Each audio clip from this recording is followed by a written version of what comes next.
Hi friends, అందరికీ శ్రీరామనవమి శుభాకాంక్షలండి. అలాగే రాములవారి ఆశీస్సులు మనందరి మీద ఉండాలని కోరుకుంటూ ఈ శ్రీరామనవమి రోజు స్వామివారికి ఎంతో ఇష్టమైన పానకం, బెల్లం పానకం అండి. స్వామివారికి ఎంతో ఇష్టం అన్నమాట. అలాగే పచ్చి చలివిడి, వడపప్పు, ఈ ప్రసాదాలు అనేవి ఎలా చేసుకోవాలనేది ఇప్పుడు మనం చూసేద్దామండి. ముందుగా పానకం తయారు చేయడానికి తురుము పెట్టుకున్న బెల్లం, యాలకులు పొడి చేసి పెట్టుకున్నానండి. మిరియాలు కూడా పొడి చేసి పక్కన పెట్టుకున్నాను. ఇప్పుడు పానకం తయారు చేద్దామండి. ఒక లోటా తీసుకొని ఇందులోకి ఒక గ్లాస్ వాటర్ పోస్తున్నాను. చిన్న గ్లాస్తో తీసుకున్నాను కదండి వాటరు. ఆ గ్లాస్కి మనకి ఒక 3 స్పూన్లు అయితే బెల్లం సరిపోతుంది. మనం తీసుకున్న వాటర్ని బట్టి బెల్లం వేసుకోవచ్చండి. ఈ 3 స్పూన్ల బెల్లాన్ని మొత్తం కరిగేటట్టు ఈ విధంగా కలుపుకుందాం. బెల్లం మొత్తం కరిగిపోయిందండి. ఇప్పుడు ఇందులోకి పొడి చేసి పెట్టుకున్న మిరియాల పొడి, అలాగే యాలకుల పొడి వేసి కలుపుకుందామండి.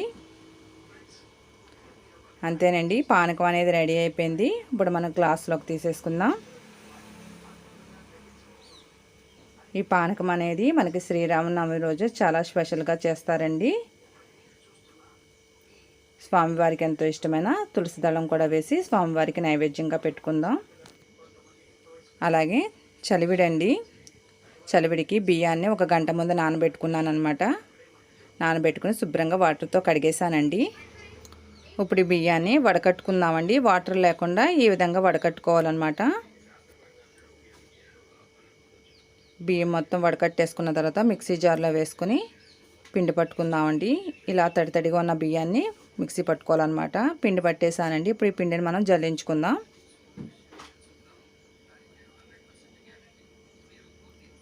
ఈ విధంగా పిండి మొత్తం జల్లించేసుకున్నానండి. ఈ జల్లించుకున్న పిండిని మనం ఇప్పుడు ఎంత ఉందనేది ఒక్కసారి ఒక బౌల్లో వేసుకుందాం. ఎందుకంటే బెల్లం వేసి కలుపుకోవడానికి మనకి వీలుగా ఉండాలంటే ఒక బౌల్లో వేసుకుంటే ఎంత ఉందనేది చూస్తే తెలుస్తుందండి. 1 కప్పు వరిపిండి వచ్చింది నాకు. ఈ కప్పు వరిపిండికి వచ్చేసి బెల్లం తురుము మనకి 1/2 కప్పు కన్నా కాస్త తక్కువగా వేసుకుందాం. ఎందుకంటే తడిపిండి కాబట్టి బెల్లం అనేది మనకి కాస్త తక్కువ పడుతుందండి. ఈ విధంగా మొత్తం అంతా కలిసేటట్టు కలుపుకుందాం. కొద్దిగా అంత వాటర్ కూడా పోసుకొని గట్టిగా కలుపుకుందామండి. వాటర్ మరీ ఎక్కువ పోయకూడదు. బెల్లం కూడా ఎక్కువైతే మనకి చలివిడి అనేది పలచబడిపోతుందండి. అలాంటప్పుడు మనకి కాస్తంత పొడిపిండి కలుపుకుంటే అప్పుడు గట్టిపడుతుంది. ఈ విధంగా ముద్దలా చేసేసుకుందామండి. చూసారా, మనకి కరెక్ట్గా సరిపోయిందండి. ఆ బెల్లం అనేది మనకి 1/2 కప్ కన్నా కాస్త తక్కువ తీసుకుంటే కరెక్ట్గా సరిపోయింది. ఇప్పుడు ఈ చలివిడిని ఒక బౌల్లో వేసేసుకుందాం. చలివిడి ప్రసాదం కూడా రెడీ అయిపోయిందండి. ఇప్పుడు వడపప్పు చూద్దామండి. వడపప్పు అంటే ఏమీ లేదు, పెసరపప్పు ఉంటుంది కదండి. పెసరపప్పుని మనం ఒక పావు గంట ముందు నానబెట్టుకున్నా కానీ త్వరగా నానిపోతుందండి. పెసరపప్పుని నానబెట్టుకోవడమేనండి. నానబెట్టుకుని శుభ్రంగా వాటర్తో కడిగేసి ఒక గిన్నెలో వేసుకుందామండి. దీన్నే వడపప్పు అనేసి అని అంటారనమాట.